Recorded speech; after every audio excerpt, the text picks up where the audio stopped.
Hello, this is a short program for working in bed.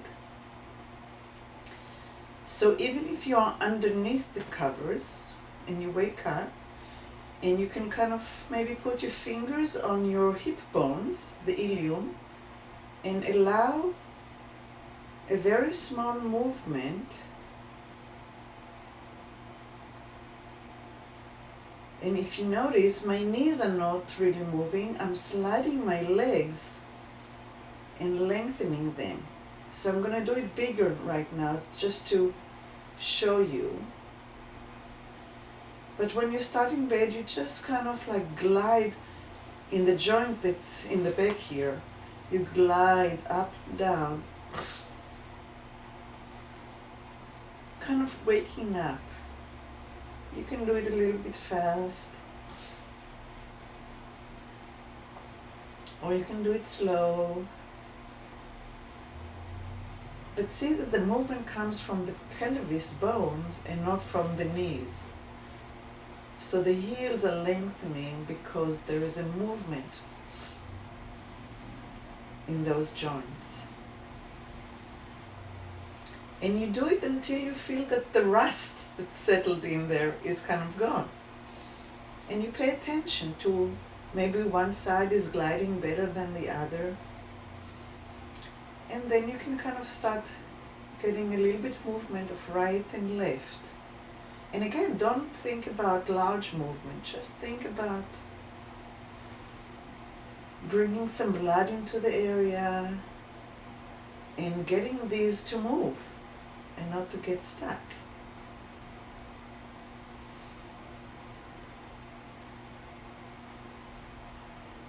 And then you rest for a minute, and then you flex your feet a little bit and see if you can circle the feet. So the first couple of circles, you just circle the way that the feet are circling, without really distinction between the front of the foot circling to the back of the foot circling. So right now my toes are the one that's leading the way. And you can do this also with your hands at the same time. Multitasking.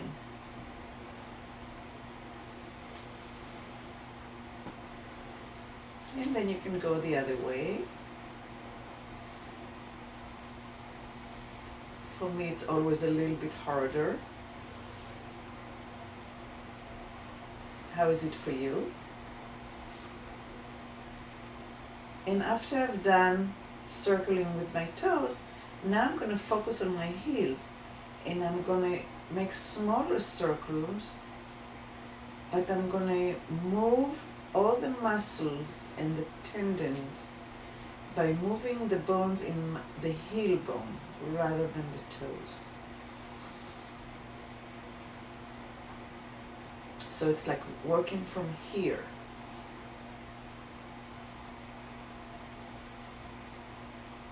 And then change direction.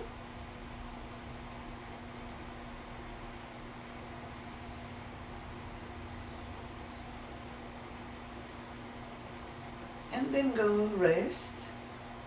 And again, see if anything changed in how the gliding movement in the hip. And as you glide your right leg, allow your left shoulder to come up. And as you glide your right leg, allow your left shoulder to come up. And don't push too hard, just allow.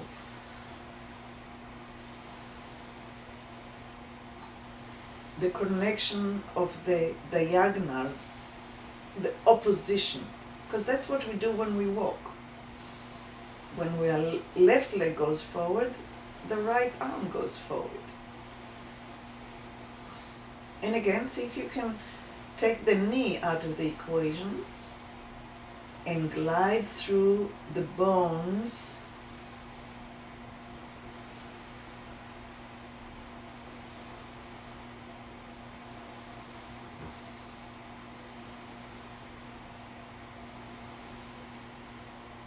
When are you inhaling? When are you exhaling? Is it smooth? Can you feel like effort or tension somewhere? Can you let it go?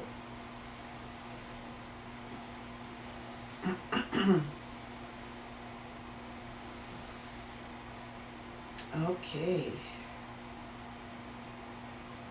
If it's not too cold and you feel okay, then you can put your arms up above you in the diagonal and do the same thing with the arms actually lengthening.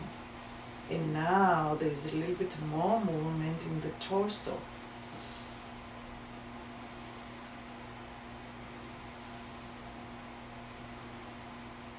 The image that I like to have is like I'm laying in the swimming pool in a nice warm weather. I'm supported by the water or by a float. And everything is sliding. And I'm trying to get less and less effort.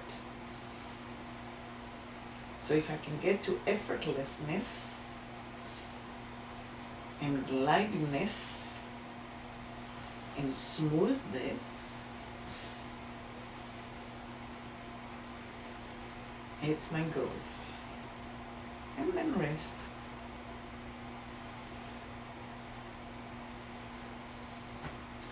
And then I think I'm ready for bringing my knees up and pushing my feet into the bed and allowing my pelvis to lift by rounding it and releasing it. And if you feel that you're warm enough, then you can even go the other way. So we are flattening the lumbar by pushing the feet into the floor, and we're releasing, ironing flat. And then if you want to give it a little bit of a curve, because the curve is part of the lower back, pushing the feet into the floor to get power to start lifting the tail, imaginary tail. And so you can either do the arch or not, depending on how your lower back is and if you have pains or not. But as you push the feet into the floor, feel if you can push equally on both feet.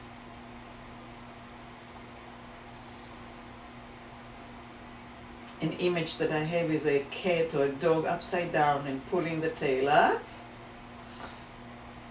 and gently putting it down. And then arching just to get like a little space, a little mouse can run underneath me.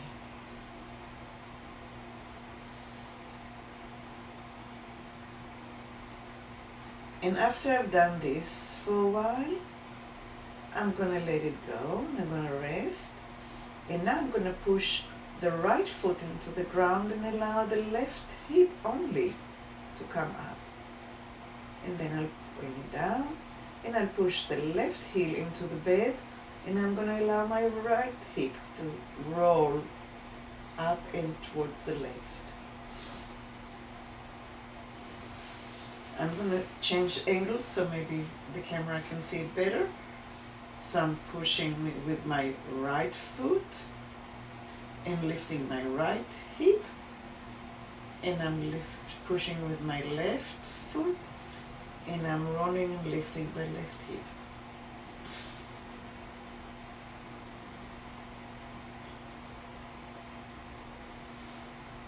So now I'm starting to get rotation in my spine. Move back to center. But make sure that you're pushing with your foot and you're giving yourself support and anchoring yourself, and see how far that rotation comes up. And don't force it, just allow it. Eventually it's going to get all the way up to the opposite shoulder.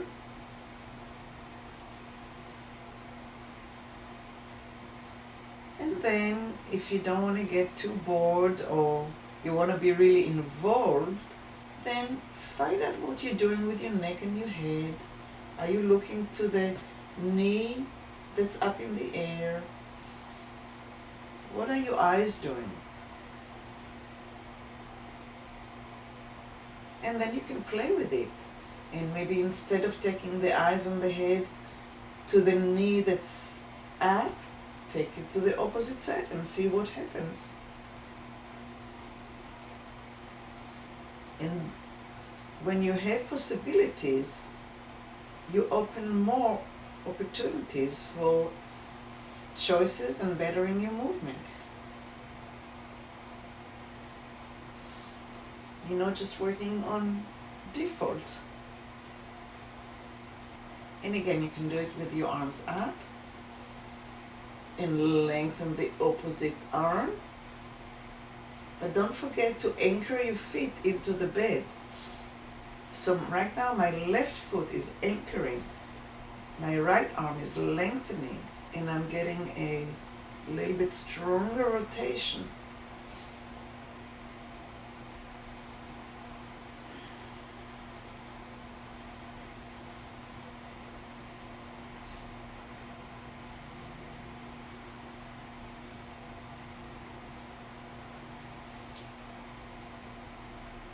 And rest it. And we'll do one more thing. We're going to push the right foot into the floor. I'm going to change the angle a little bit.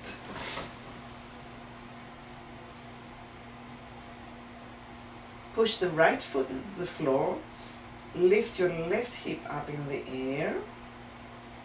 Allow the left hip to come up and up and up and up until the right leaves the bed.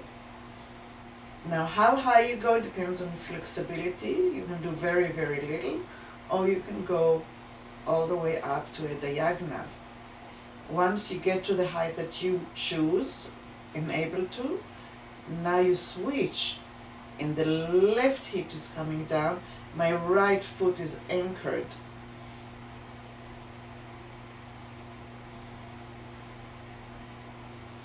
And you slowly allow the pelvis to come back to rest. So let's do it the other way. The left foot is anchored. My left foot is anchored. My left hip is coming up and up and up and up. I'm sorry.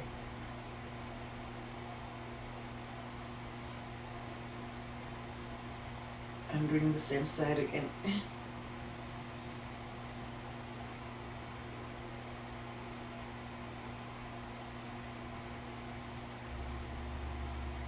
Okay, so now the right foot is anchored and my right hip is coming up. And I'm turning flat and I'm turning the opposite direction.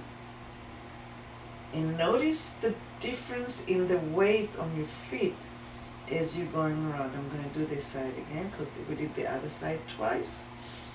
Lifting the right hip.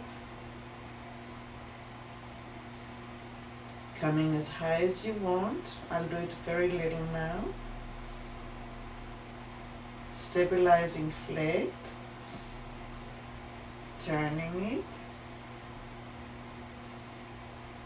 And flattening it down. And rest. One more thing.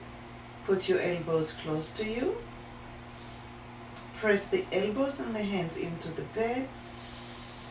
Inhale and lift the chest up. Exhale.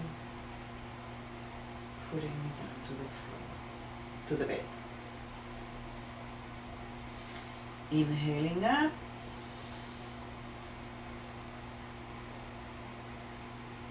Exhaling into the bed.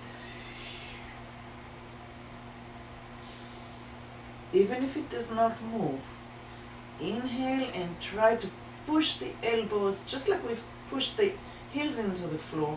Now we're pushing the elbows into the, not floor, the bed. giving ourselves a little bit of a lift, even if it's just an internal lift. And then slide your legs and glide. And maybe for ending, allow the feet to move and see if the movement climbs all the way up into your head.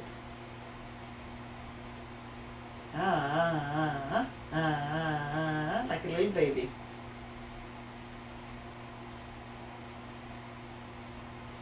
And for ending, just lie down there, up there on the bed. Scan your body and have a wonderful, wonderful, wonderful day.